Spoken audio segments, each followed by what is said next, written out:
J'aimerais qu'on parle des derniers événements médiatiques concernant le fait de Salah sur les médias officiels. Sur les médias officiels, on peut se féliciter et féliciter le courage de François Cluzet et du journaliste M. Delahousse d'avoir tenu parole et d'avoir fait tout un reportage sur la situation de Salah Hamouri. Voilà enfin un silence qui se lève sur une chaîne publique qui plus est. Ce reportage, nous l'attendions depuis longtemps, nous qui nous battons pour que les murs tombent, y compris le mur du silence. Et il a été bénéfique parce que enfin, les Français ont pu entendre parler et voir Salah Hamouri, voir dans quelle situation il est. Ce reportage nous a été aussi bénéfique parce que c'était équilibré. Il y avait d'un côté la version de la maman de Salah, de Jean-Claude Lefort, qui est le président national du comité de soutien, et de l'autre côté, l'ambassadeur d'Israël a pu s'exprimer et donner la position nationale, officielle, de son gouvernement. Et sans embâge, il a dit quelque chose que nous savions depuis longtemps, mais voilà que c'est confirmé, que Israël était allé dans les territoires occupés.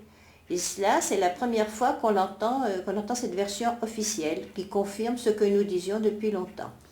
Et puis, ce reportage nous satisfait aussi parce que les démons qui nous accusent de sionisme, qui nous accusent de faire de la désinformation sur l'État d'Israël, se sont à nouveau réveillés et ont porté plainte contre François Cluzet et contre Antenne 2 pour avoir fait de l'anti-israélisme. Donc à partir du moment où ces personnes reprennent la parole, c'est que nous sommes sur la bonne voie. Qu'est-ce qu'on peut rajouter donc à ce que vous venez de dire? Oui, alors ce que je peux rajouter, c'est aussi le comportement de nos représentants, de ceux qui parlent au nom de la France. Ces jours-ci, le ministre des Affaires étrangères, Bernard Kouchner, était en Israël. Oui. Madame Hamouri s'est adressée à lui pour qu'il la reçoive. Elle avait eu un rendez-vous qui lui avait été confirmé officiellement par le consul de France à Jérusalem. Donc le rendez-vous, le jour, l'heure était fixé. Oui. Et en Israël, M. Kouchner, la veille du rendez-vous, l'a purement et simplement annulé sans lui en fixer un autre.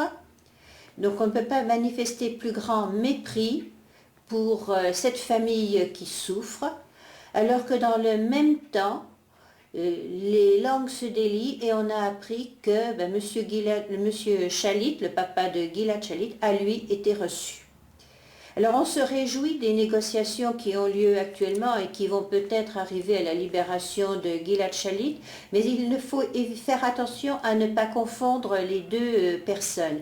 Gilad Shalit était un soldat qui combattait, c'est un prisonnier de guerre, alors que Salah Hamouri était un jeune homme qui avec un camarade se promenait dans une rue et a été arrêté parce qu'il a eu le tort de passer devant la maison d'un ultra-orthodoxe et qu'on le soupçonnait de vouloir attenter au jour de ce monsieur.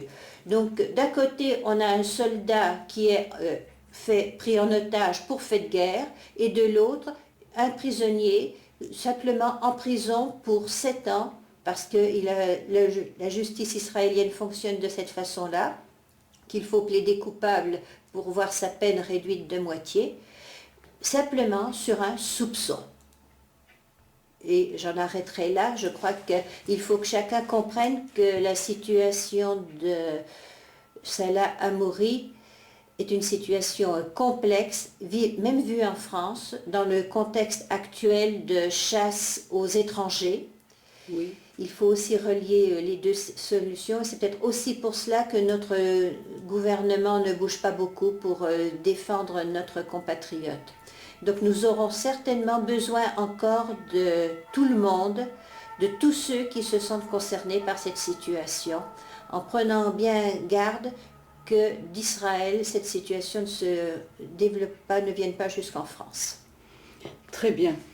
Je vous remercie pour cet entretien et je vous donne rendez-vous à une prochaine fois, à l'occasion de nouvelles démarches peut-être ou de nouveaux résultats que vous pourriez attendre. Je pense qu'on aura encore l'occasion de se rencontrer malheureusement, mais ce que je souhaite, c'est qu'un jour on se dise, on ne se donne plus rendez-vous parce qu'on Oui, a voilà. gagné. Très bien. Ou alors pour d'autres... Ou pour d'autres cas, parce que malheureusement, il y il y a en a. toujours quelque chose en route.